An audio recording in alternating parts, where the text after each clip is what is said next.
নমস্কার বন্ধুরা, আশাদের খোঁজে রান্নাঘরে আপনাদের স্বাগত জানাই। আজ আমি রান্না করব বাঁধাকপির ভর্তা। দেখুন, বাঁধাকপি এভাবে কুচিয়ে আমি একটু ভাপিয়ে নিয়েছি। এই বাঁধাকপির সাথে কাঁচা লঙ্কা রসুন পেস্ট করে নেব, আর হলুদ আর শুকনো লঙ্কার গুঁড়ো দেবো এর সাথে।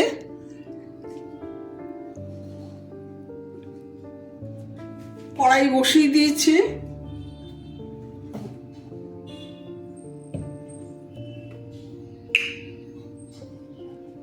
সর্ষের তেল দিয়ে দিচ্ছি।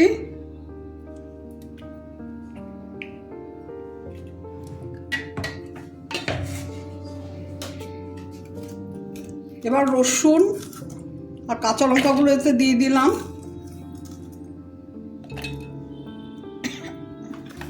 আর সমস্ত কপিটা তো একবারে ধরবে না, তাই দুবারে পেস্ট করে নেব।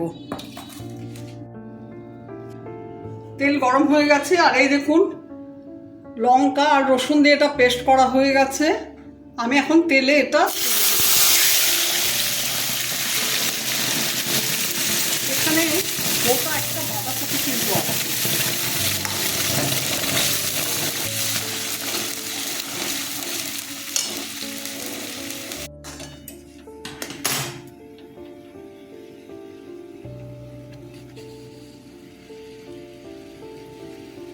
হলুদ দিয়ে দিলাম,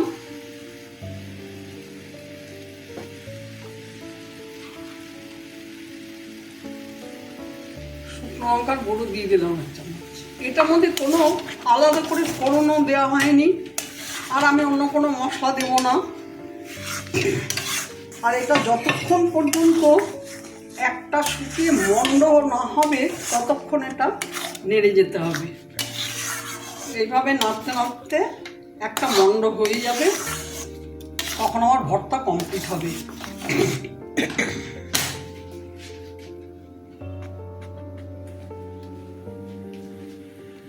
আন্দাজ মতো নুন দিয়ে দিলাম, একটু চিনি দিয়ে দিলাম। এই কপির ভর্তা কিন্তু দারুণ টেস্ট হয় খেতে।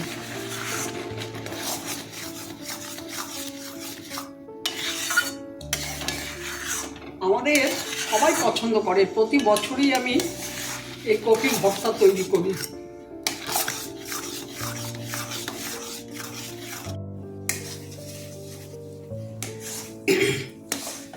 দেখুন বন্ধুরা, কতটুকু হয়ে গেছে। প্রথমে আমি গ্যাসের ফ্লেমটা হাইয়ে রেখেছিলাম, তারপরে কিন্তু সিমে করে দিয়েছি।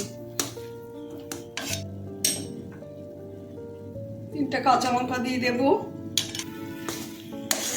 এখনো আরেকটু টানবে এটা। যখন একদম তেল ছেড়ে একটা নরম মতো হবে তখন এটা আমি নামাবো।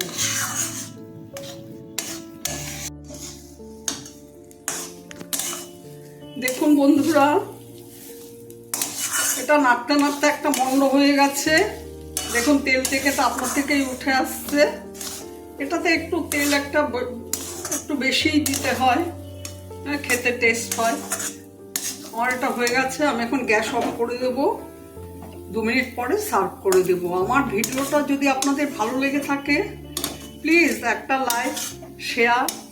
নতুন বন্ধুরা অবশ্যই কিন্তু সাবস্ক্রাইব করে দেবেন, সাথে কমেন্ট দেবেন। আপনারা সুস্থ থাকবেন, ভালো থাকবেন। আমার ভিডিওটা দেখার জন্য আপনাদের ধন্যবাদ। আপনারা কিন্তু এইভাবে বাঁধাকপি বাটা করে ভেজে এইভাবে খাবেন, দেখবেন আপনাদেরও ভালো লাগবে। দেখুন বন্ধুরা, কেমন একটা দলা মতো হয়ে গেছে। এখন আমি নামিয়ে নেব, সার্ভ করে দেব।